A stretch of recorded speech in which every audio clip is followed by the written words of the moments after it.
Alright guys, welcome back to the channel. As promised, today I bring you guys a different side of the channel. This will be episode 1 of the Stupid Fast Quick Tip of the Week.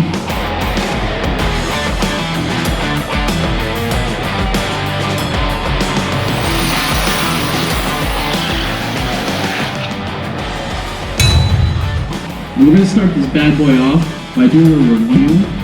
So one of the things that I've been lacking as a builder and a fabricator for the longest time has been a TIG welder. So for Christmas this year, I got asked what I wanted for Christmas, and I chose a TIG welder. This TIG welder, the Eastwood TIG 200 AC/DC welder, has been one that I've had my eye on for several years now. I've watched a couple other review videos on it over the past couple years, and it's one that I think will be great to add to the arsenal of equipment here at the shop. So today we're going to do a slight review of the welder. I did get it for Christmas. For those of you who are watching, Merry Christmas. Thanks for watching the video. I just want to say, I am not a professional welder by any means. This is something I do on the side as a hobby.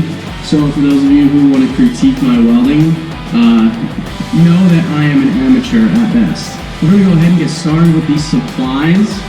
When you purchase the welder, it comes with pretty much everything you need to get started to weld, other than the actual steel that you're going to weld, or aluminum, whichever you may choose, and a helmet.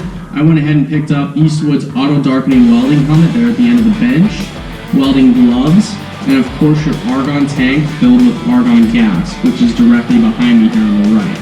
I'm going to go ahead and start by getting all this stuff unboxed. We'll show you what's inside the box, lay everything out on the workbench so we can see what it comes with, and then we'll go ahead and get started. I'll lay a couple beads down on the steel, and then we'll talk about the different features and benefits that come with this welder when you buy it brand new.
Alright guys, so as you can see here, this is everything we got in the package. We have the welding unit itself. Everything has nice little plastic covers on the front. It comes with the variable foot pedal. It does look like it comes with a welding shield, although I don't think we'll be using this one for this test. We do have the pressure regulator for the argon tank behind the camera there. There is also the TIG torch itself, 2 tungsten rods, and it looks like there's one of each, one for aluminum and one for steel, as well as the cups, a tip, and the back of the TIG unit that holds everything together. It also comes with a ground cable, and it comes with the line that goes from the pressure regulator to the tank and to the welding unit itself. So that's basically everything you need to get started. So give me a few minutes. I'm going to go ahead and get this welder set up, and we're going to talk about it a little bit in depth, and then I'm going to go ahead and lay a few beads down on the piece of steel behind me.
Alright guys, so let me cut the video off right here.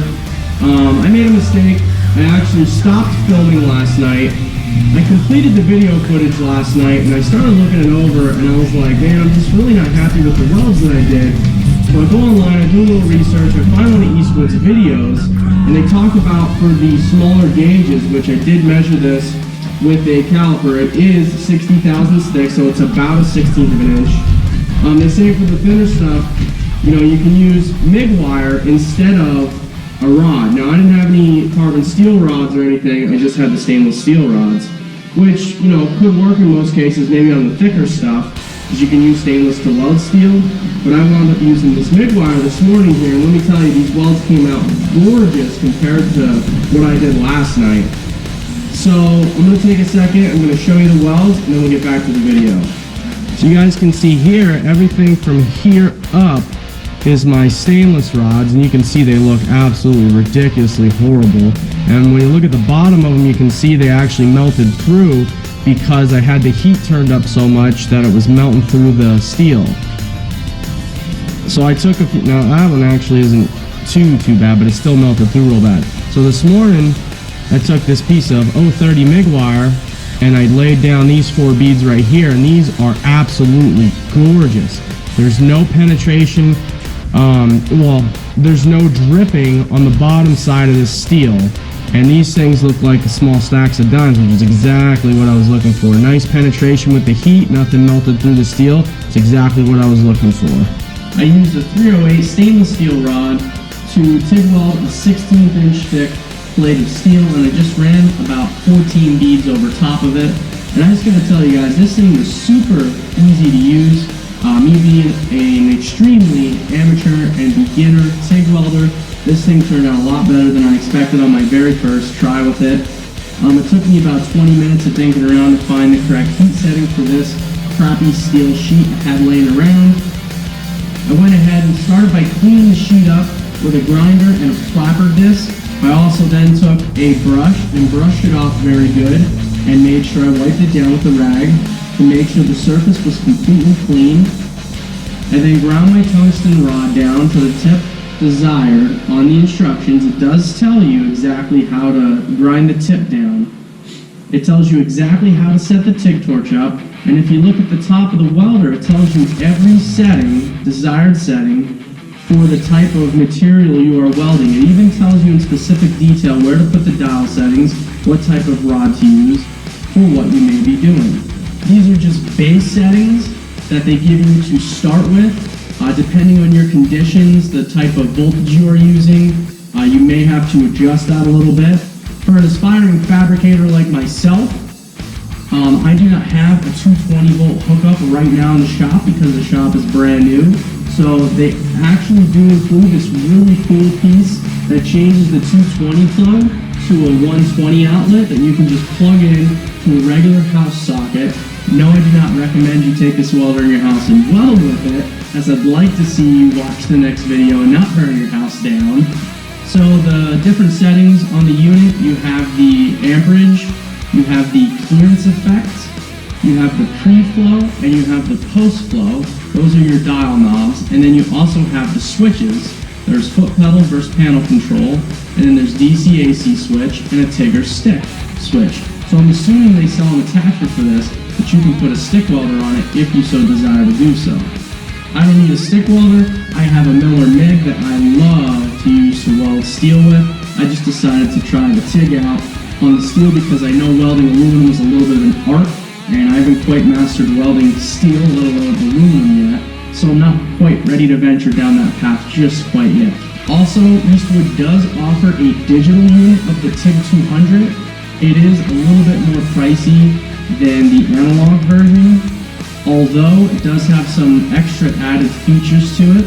I was able to pick up my Eastwood TIG 200 from Eastwood directly. I wound up getting a Christmas special. I think it wound up being like $609 plus tax, obviously. And then I picked up the helmet for an extra $40, and I picked up the rods. I think they were like 15 bucks for a pack of rods or something like that. Also, I apologize, I did not have the time to find my welding gloves, so I did wind up using a spare pair of mechanics gloves just to shield my hands specifically for this.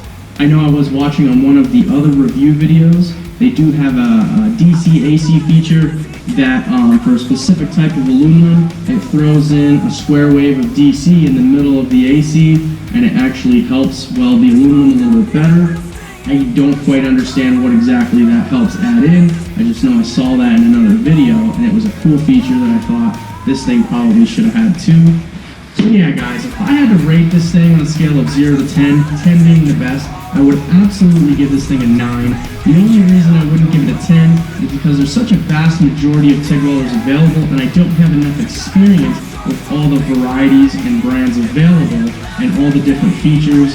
And I'm not a professional TIG welder, so I couldn't tell you if there's one that is a better bang for the buck than this. So I professionally have to give it a 9 out of 10. So yeah, guys, that kind of wraps this video up. If you enjoy videos like this and you want to see more in the future, make sure you give me a like. Don't forget to share, and don't forget to subscribe. Thanks for watching, guys. See you in the next one.